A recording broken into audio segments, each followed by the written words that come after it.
ఈ రాధామనోహర్ దాస్కి సన్యాసికి ఉండే ఒక్క లక్షణం కూడా లేదు. సన్యాసికి ఉండాల్సిన నియమాలు కూడా తెలియదు అనుకుంటా. నోటికి ఎంత వస్తుంత మాట్లాడుతున్నాడు, ఎల్లనే పదానికి తగ్గి కామెంట్లు పెడతలేడు, మాట్లాడతలేడు. ఒకసారి ఆ కామెంట్లు చూడండి ఎంత దరిద్రంగా ఉన్నాయో బైబిల్ గురించి, జీసస్ క్రైస్ట్ గురించి.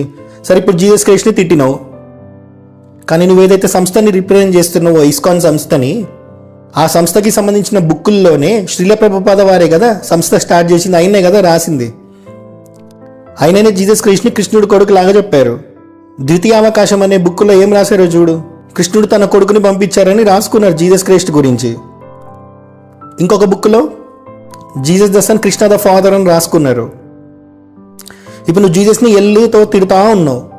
నన్ను ఇప్పుడు తిట్టింది జీసస్నా, కృష్ణున్నా? ఏమైనా కామన్ సెన్స్ ఉందా నీకు? ఒక నార్మల్ ఇన్స్టాగ్రామ్ యూజరో లేకపోతే ఒక నార్మల్ పర్సనో పోయి కామెంట్లు పెట్టిండంటే ఒకటి, కానీ నువ్వు ఒక స్థాయిలో ఉన్నావు, ఎంతోమందిని ఇన్స్పైర్ చేసే స్థితిలో ఉన్నావు. అట్లాంటి నువ్వు ఇట్లాంటి మాటలు మాట్లాడితే జనాలు కూడా నీ దగ్గర నుంచి అవే కదా నేర్చుకుంటారు. దానివల్ల వచ్చిన పెంటనే ఇదంతా. మళ్ళీ కొందరు పెద్ద మనుషులు ఉంటారు, శర్మాలని పేరు పెట్టుకొని, మిమ్మల్ని చూసి ఇన్స్పైర్ అవ్వాలంటే ఏంటా నిన్ను చూసి ఇన్స్పైర్ అయ్యేది?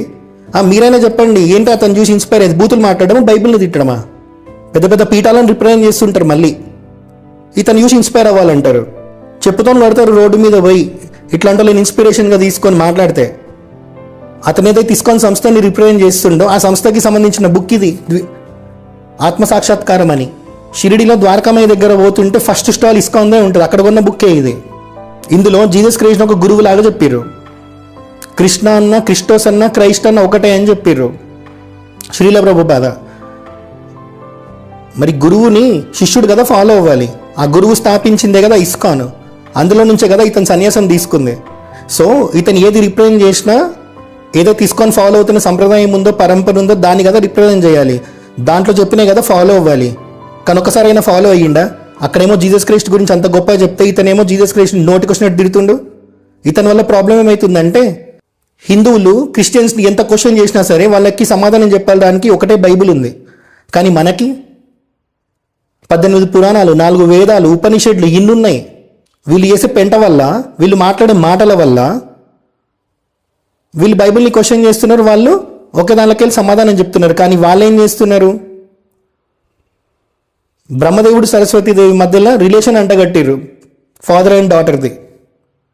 మత్స్యపురాణం ఒక్కటి చదివితే అట్లనే అర్థమవుతుంది, కానీ మత్స్యపురాణం కన్నా ముందు బ్రహ్మ వైవర్త పురాణం చదివితే అర్థమవుతుంది అసలు సరస్వతీదేవి ఎక్కడి నుంచి వచ్చింది, ఎలా వచ్చింది, దాని తర్వాత బ్రహ్మదేవుడికి భార్య ఎట్లయింది అనేది. శ్రీమద్ భాగవతం, ఇంకొక పురాణం, ఇట్లా 4 తీయాలి, అప్పుడు అర్థమవుతుంది బ్రహ్మదేవుడికి సరస్వతీదేవి ఎందుకు కూతురు కాదనేది. చాగంటి గారు పరశురాముడి గురించి ప్రవచనం చెప్పినప్పుడు నేను 4 పురాణాల నుంచి చెప్తున్నాను అంటారు. ఒక పురాణంలో చెప్తే అవ్వదు ఏది కూడా. ఎందుకనంటే ముందు 3 యుగాలలో ఒకే పురాణం, ఒకే వేదం. కానీ కలియుగానికి వచ్చేటప్పటికి ఉన్న ఒక్క వేదాన్ని 4గా డివైడ్ చేసిరు, ఉన్న ఒక్క పురాణాన్ని 18గా డివైడ్ చేసిరు. అందుకే వ్యాసుడు పురాణం రాయాలి అన్నా ఆ పురాణానికి ఒక లక్షణం ఉండాలని చెప్పి ఆ 5 లక్షణాలకు సంబంధించిన శ్లోకం కూడా రాశారు. సర్గశ్చ ప్రతిసర్గశ్చ వంశో మన్వంతరానిచ వంశాను చరితం చేతి పురాణం 5 లక్షణమని. ఈ 5 లక్షణాలు ఉన్నప్పుడే డిఫరెంట్ మన్వంతరాల్లో జరిగిన గొప్ప గొప్ప రాజుల చరిత్ర, డిఫరెంట్ మన్వంతరాల్లో ఉన్న చరిత్ర, అవన్నీ రాసినప్పుడు అది పురాణం అవుతుందని చెప్పి. అందుకే పరశురాముడి గురించి 4 పురాణాల్లో, బ్రహ్మదేవుడి గురించి 4 పురాణాల్లో, సృష్టి ఎట్లొచ్చింది 3-4 పురాణాల్లో. ప్రతి పురాణంలో మీకు రాముడి గురించి కూడా కనిపిస్తుంది, కృష్ణుడి గురించి కూడా కనిపిస్తుంది, సూర్యవంశం, చంద్రవంశం గురించి కూడా కనిపిస్తాయి. మరి ఇవన్నీ చదివి ఒక ఒపీనియన్కి వచ్చినప్పుడు కరెక్ట్గా సమాధానం చెప్పొచ్చు. కానీ కొడుకులు ఉంటారు, నోటికొచ్చింది సోషల్ మీడియాలో మాట్లాడతారు. వాళ్ళు ఒక మత్స్యపురాణం పట్టుకొని బ్రహ్మదేవుడికి సరస్వతీదేవి కూతురు అవుతుందని ఒక కాంట్రవర్సీ క్రియేట్ చేసిర్రు. ఈ రాధామనోహర్ దాస్ ఎప్పుడైనా సమాధానం చెప్పిండా బ్రహ్మదేవుడికి సరస్వతీదేవి ఎందుకు కూతురు కాదు అనేది? ఆ లలిత్ కుమార్ చెప్పిండా, భారతవర్ష చెప్పిండా, ఇంకెవడన్నా చెప్పిండా? పొద్దున్న లేసా ఒక్క బైబిల్ని పట్టుకొని మీరు చేసే అంత ప్రవచనాలు ఇంకెవడు కూడా చేయడు క్రిస్టియన్స్లో. మీరు చేసే పెంటకి పురాణ ఇతిహాసాలకు సంబంధించి ఆన్సర్లు ఇచ్చేవాళ్ళు లేరు. ఇప్పుడు ప్రవచనకర్తలు చెప్పిన కంటెంట్ అంతా ఉంది.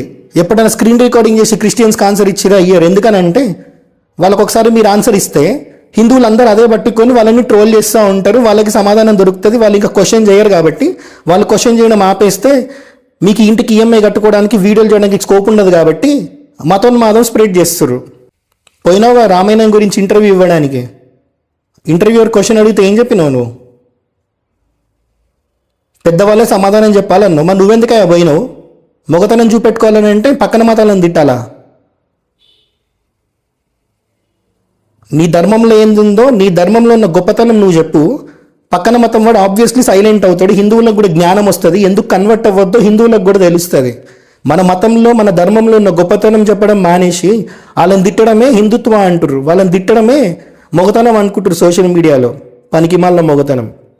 ఇప్పుడు మీరు బాగానే ఉంటారు, మీ ఇంటికి ఈఎంఐలు కట్టుకుంటారు, పిల్లలకు స్కూల్ ఫీజులు కడతారు. కానీ ఆ పిల్లలు ఇంకొక 20 ఏళ్ళు వచ్చినాక పెద్దోళ్ళు అయినాక సొసైటీలో అండర్స్ట్ తప్ప ఇంకేం ఉండదు. మీరు పెట్టిన పెంటకి వాళ్ళు బలవుతారు. వారసత్వంగా జ్ఞానమీయాలు కానీ వారసత్వంగా పెంట ఇచ్చి వారసత్వంగా గొడవలు ఇస్తే ఆడెక్కడ బాగుపడతాడు? సొసైటీ ఎక్కడ బాగుపడుతుంది? ఇంత దరిద్రంగా ఉన్నారేంద్రా మీరు. కంచి పరమాచార్య ఒకసారి చూడు, ఆర్టికల్ 26 రైట్ టు రిలీజియన్ పై కంచి పరమాచార్య అని కొట్టు. రైట్ టు రిలీజియన్ కోసం కంచి పరమాచార్యనే ఫైట్ చేసింది, అది కాన్స్టిట్యూషన్లో వచ్చేటట్టు చేసింది. ఇప్పుడు కంచి పరమాచార్యని కూడా తిడతారా ఏంటి?